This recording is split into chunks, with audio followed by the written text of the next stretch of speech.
Alright,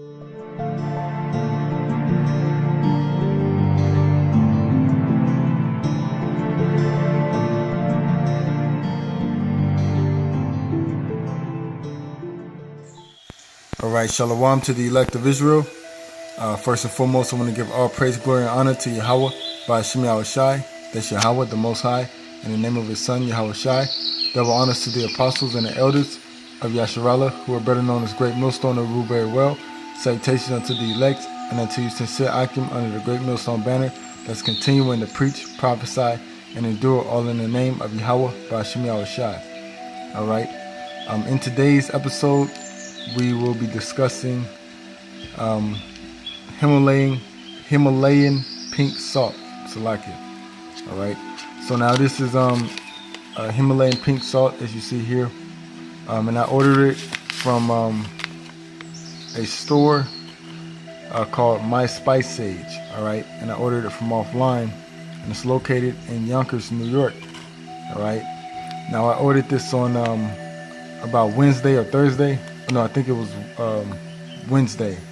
Tuesday or Wednesday, and it got here, I believe, yesterday, which yesterday was Saturday. So they sent it out pretty quickly, you know. Now I haven't had Himalayan pink salt yet, you know, and I'm excited to try this out. But you know, I have a bit of information here that, you know, Lord willing, we'll be going over in this episode on Himalayan pink salt.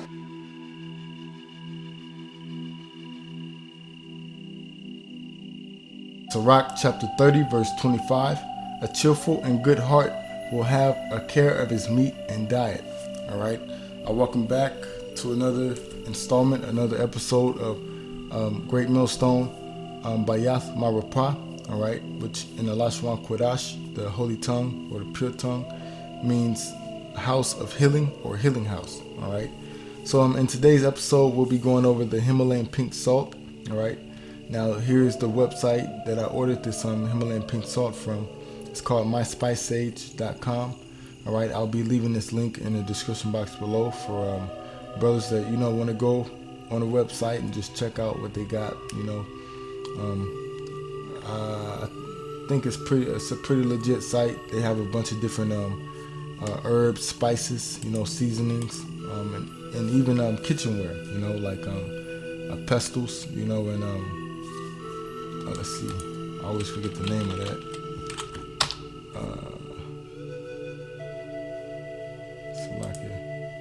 Kitchenware, mortar and pestle, you know, they as you see, they have even salt shakers, pepper shakers and whatnot, you know. So, you know, for brothers that want to check it out, you know, and a few sisters out there that watch the different shows, you know, I'll be leaving this link in the description box below. All right, so without further ado, this is some information from collectiveevolution.com. It says, this is what happens to your body when you eat pink Himalayan salt. All right. It says, so you've been hearing about this amazing Himalayan crystal salt for the last few years, and now you're wondering, is it really better than sea salt or table salt? How does it benefit my body versus those other salts? Well, it's packed with some pretty amazing benefits, making it a wonderful alternative to table salt and an exciting new staple to add to your pantry. The history, first of all, what makes Himalayan crystal salt so amazing? It says 200 million years ago, but, you know, chew the meat and spit out the bones when reading these different types of, you know, articles and information. This is Esau's retarded, you know, timeline, you know. But it says there were crystallized sea salt beds that were covered with lava. Because this salt was subsequently enveloped in snow and ice for millennia. See, this is disinfo, you know, it's 200 million years ago. Because how you gonna go from a million years to millennia, which millennia is 1,000, you know, Latin for 1,000. So, you know, I don't want to get too far off topic, but, you know, just, you know, chew the meat, spit out the bones. It says, it was protected from modern day pollution and preserved in an untouched, pristine environment. The Himalayan mountain range goes across Asia and passes through China, Nepal, Myanmar, Pakistan, Bhutan, Afghanistan, and India. Many people believe that this pink salt is the purest salt that can be found on the planet. All right. It says minerals and energy. Himalayan salt contains the same 84 trace minerals and elements that are found in the human body. That alone is quite impressive. Letting you know right there that this is good for your body. A few of these minerals include sodium chloride, sulfate, calcium, potassium, and magnesium. All right. Now, what makes that table salt detrimental to your health is that it's bleach. It goes through all these different processes. Who knows what else they put into it. But once it goes through all these processes, it wipes out majority of those trace minerals, leaving behind one of the main ones that they leave behind is the sodium chloride. Which is why they say sodium is bad for your health. But that's not true. Sodium by itself is bad, but if you have it mixed up and too much sodium, it's bad for your health. But if it's mixed up with all these different types of minerals and whatnot, these trace minerals that's found inside the body, it's actually supplemental to your health, and can cause a lot of healing benefits. It says when consuming this salt, you're actually getting less sodium, see, because it's mixed up with all these different minerals, see. Less sodium intake per serving than regular table salt because it is less refined and the pieces are larger, okay? Therefore, Himalayan salt has less sodium per serving because the crystals or flakes take up less room than the highly processed, all right, keyword, highly processed, table salt variety. Another great thing about this salt is that because of its unique cellular structure, it stores vibrational energy. Okay, the minerals in this salt exist in colloidal form, which I believe colloidal form is, if I'm not mistaken, it's like ppm, ppb, parts per million, parts per billion, like colloidal silver, colloidal gold, which means that they are small enough for our cells to easily absorb, so they break down easily in the body, as opposed to table salt that actually stays in your body, and basically blocks your vessels, your blood vessels, blocks your pores, arteries, and I believe I read somewhere it said like some of that table salt. I forget the name of that major brand out there. It's the chick with the umbrella on it, but. That cuts your insides, man. I don't know how true that is, but I think that's some information that's out there. But it says, what exactly are the benefits? Some of the benefits that you can expect to enjoy by consuming this salt in place of regular table salt include aids in vascular health, all right, which I believe that has to do with like the blood vessels, your arteries, the veins,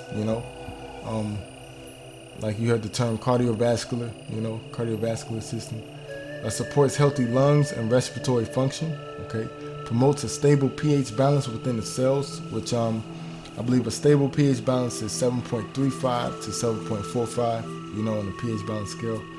Reduces the signs of aging. Promotes healthy sleep patterns. Increases libido. Okay, going back up to the promotes healthy sleep patterns.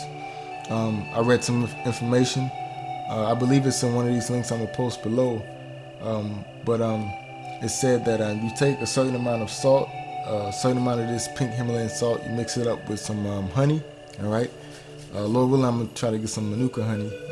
I come up on some shekels, as Esau like to call it, But get some Manuka honey and mix that up with this pink Himalayan salt.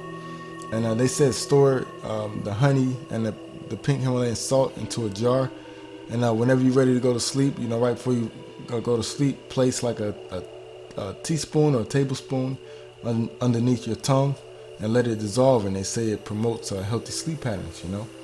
It says increases libido, so your sexual desire, it's like a natural what's that, I always forget the name of this, Viagra, like a natural Viagra, prevents muscle cramps, increases hydration, strengthens bones. Okay, and that cow's milk actually weakens your bones, man. So you have this Himalayan sea salt; it actually strengthens your bones. So this might be good to sprinkle inside of some almond milk, some coconut milk, some goat's milk. Lowers blood pressure. Okay, and the table salt actually raises your blood pressure, man. So it says this pink Himalayan sea salt lowers your blood pressure. Okay, so that's a real good benefit. Improves circulation. Okay, and that goes back up to the vascular health. Improves your circulation, your blood circulation, and what's also good for that too is garlic and onions. Okay, and it says detoxifies the body of heavy metals. Okay, and the apostles and the elders, shalom to the apostles and the elders, and also Tawada to the apostles and the elders, and Tawada to Yahweh Shema Shai for giving and putting the spirit on the apostles and the elders to give us information on health benefits and pricking our hearts, our minds, the lob, to search these different herbs, spices, that's beneficial to our health, but the apostles and the elders, they said that another good herb that's good for detoxifying the body of heavy metals is cilantro. Okay, so this might be good, mixing with some this pink Himalayan salt might be good, sprinkling on a salad, throwing inside of some soup, with some cilantro in it, salad with some cilantro, so like I'm getting ideas and whatnot, but as I said, I'm excited to use this pink Himalayan salt, to get some of these benefits from it. But there's some more information down here. I'm gonna leave the description box below, the link that you brothers and a few sisters out there that watch the show can check out. I'm also gonna leave this link here. It says 8 surprising benefits of pink Himalayan salt.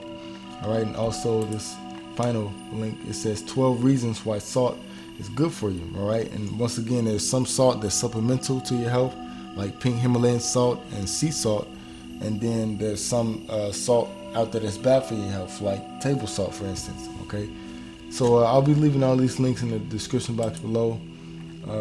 I pray you brothers and few sisters out there, to watch the show, have a good time going through this site. This was a good site. I was excited looking over all these different herbs and minerals, but I don't have the funds to go wild on this site. But if I did, I'll probably be buying up everything on this site, But I'm gonna leave you brothers and sisters out there with this last precept. Right, this is Sirach chapter 38, verse 4. It says, "The Lord hath created medicines out of the earth, and he that is wise will not abhor them." All right, and people today they certainly hate and abhor the different herbs that's that the Lord created in the earth, man. One way that shows that is they call marijuana. They take that and they smoke it. And there's different types of other herbs like sage that they smoke. These people that smoke when you're supposed to ingest herbs. All right. And also they put their faith and trust in pharmaceuticals by these doctors, rightfully named because they doctor medicine and herbs. They believe in that, but us being men of the Lord, we believe in the herbs that the Lord created, Yahweh Shema Shai created, and along with that, we have to pray.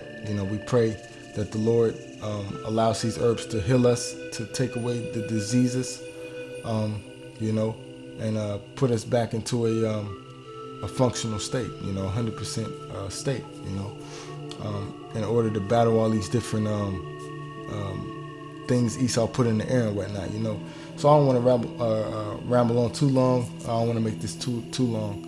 But I pray that this was an edifying lesson. Once again, I want to give all praise, glory, and honor to Yahweh by Shema Shai. Double honors to the apostles and the elders of Great Millstone that rule very well. of Yasharallah, who are better known as Great Millstone and rule very well. Salutations unto the elect and unto you sincere Akim under the Great Millstone banner that's continuing to preach, prophesy, and endure all in the name of Yahweh Ba'Shem Shai. All right, until the next episode, I want to say Shalom.